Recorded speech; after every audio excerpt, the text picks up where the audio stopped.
Hello मेरे प्यारे विद्यार्थियों, आप सभी को नमस्कार एवं हृदय से धन्यवाद करता हूं। स्वागत करता हूं मैं आपका अपना YouTube channel study with Mithun sir में।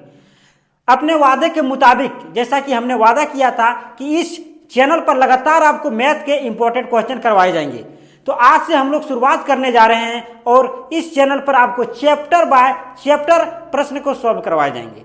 तो आज से हम लोग एपी के प्रश्न को देखेंगे। एपी में जितने भी इंपॉर्टेंट प्रश्न है सभी प्रश्नों को हल करेंगे। धन्यवाद। आप चलिए, पहला प्रश्न क्या है देखते हैं। कहता है उस एपी का 31वां पद ज्ञात कीजिए जिसका 11वां पद 38 और 16वां पद 73 है। चलिए, सबसे पहले जो दिया है उसको लिखते हैं।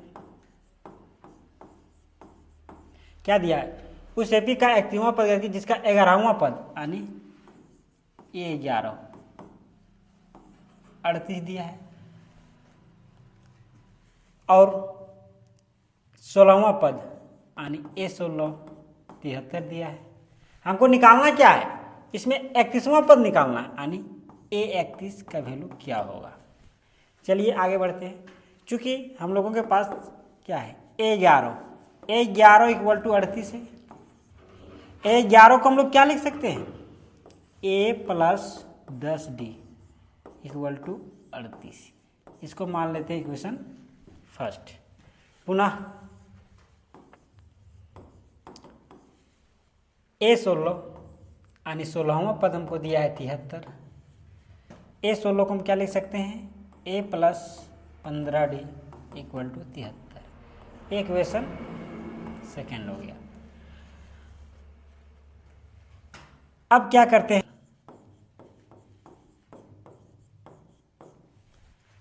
समीकरण 1 को 2 से घटा देते हैं। समीकरण 2 में क्या है? A plus 15D equal to 73। समीकरण फर्स्ट में क्या है? A plus 10D equal to 38। जब इसको सब्ट्रैक्ट करेंगे तो प्लस का माइनस, प्लस का minus, A plus minus cut जाएगा। 15D में 10D जाएगा 5D, 73 में 38 जाएगा तो 13 में 8 5 बटा 6 में 3 3। यहाँ से D का वैल्यू अगर हम लोग निकालेंगे तो D का वैल्यू क्या निकल जाएगा? 35 बटा 5 यानी के बार में कट जाएगा 7 बार में, यानी D का वैल्यू निकल गया 7। अब D का मान समीकरण 1 में रख देते हैं। समीकरण A में A plus 10D equal to 38 है, यानी D का मान समीकरण 1 में रखने पर D का मान समीकरण 1 में रखते हैं। समीकरण 1 में यानी A प्लस 10 गुना D का मान है 7 equal to 38। A plus 70 equal to 38। यहाँ से A का वैल्यू निकलेगा 38 माइनस 70, यानी इसलिए A का मान कितना निकल जाए? 32। अब देखिए क्वेश्चन में निकालने क्या बोल रहा है? 31वां पद याद कीजिए। 31वां पद यानी A31 का मान निकालना है। इसलिए A31 इक्वल टू क्या लिख सकते हैं? A plus 30D। A का वैल्यू माइनस 32 प्लस 30 गुना D का वैल्यू 7 निकला है, माइनस 32 प्लस 7 या 21 यानी 210। अब 210 में हम लोग 32 को माइनस कर देते हैं, यानी 210 माइनस 32। 10 में 2 जाएगा 8, बचा 20 में 3 गया 17, यानी 178 इसका आंसर होगा। एपी के इंपॉर्टेंट क्वेश्चन में नेक्स्ट क्वेश्चन को देखते हैं। क्वेश्चन क्या है?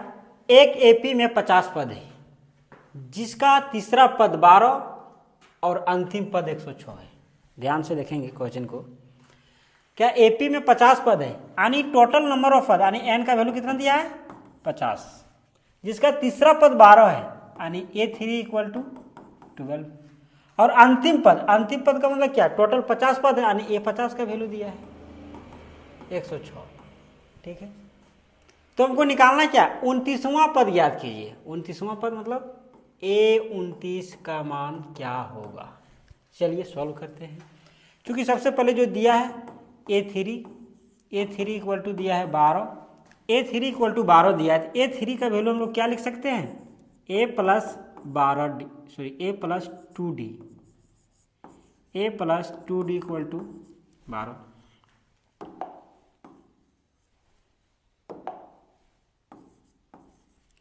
ये क्वेश्चन फर्स्ट हो गया। पुनः आगे हम लोग देख रहे हैं क्या, a 50 दिया है, यानी a 50 इक्वल टू 106। अब ये 50 को हम लोग क्या लिख सकते हैं, a प्लस 49d बराबर 106। ये हो गया क्वेश्चन सेकेंड। ठीक है, अब हम लोग क्या करते हैं, समीकरण सेकेंड माइनस फर्स्ट करने पर आने की समीकरण 1 को 2 से घटा दे रहे हैं, क्या हो जाएगा, a plus 49d equal to 106 और ये हो जाएगा a plus 2d equal to 12। अब ये माइनस प्लस का माइनस प्लस का माइनस, a से ये कट गया, 49d में 2d जाएगा तो 47d, 106 में 12 गया तो 6 में 2 4, 10 में 94। अब यहाँ पर से हम d का वैल्यू निकालेंगे, d इक्वल टू हो जाएगा हमारा 94/47 यानी 2, यानी d, तो d का मान निकला 2। d का मान समीकरण 1 में रखने पर, जब d का मान हम लोग समीकरण 1 में रखेंगे, यानी a प्लस 2 इंटू डी के जगह पर रखेंगे क्या 2 इक्वल टू 12। अब यहाँ पर हम लोग ध्यान देंगे, a प्लस 2 दूना 4 बराबर कितना हो गया 12।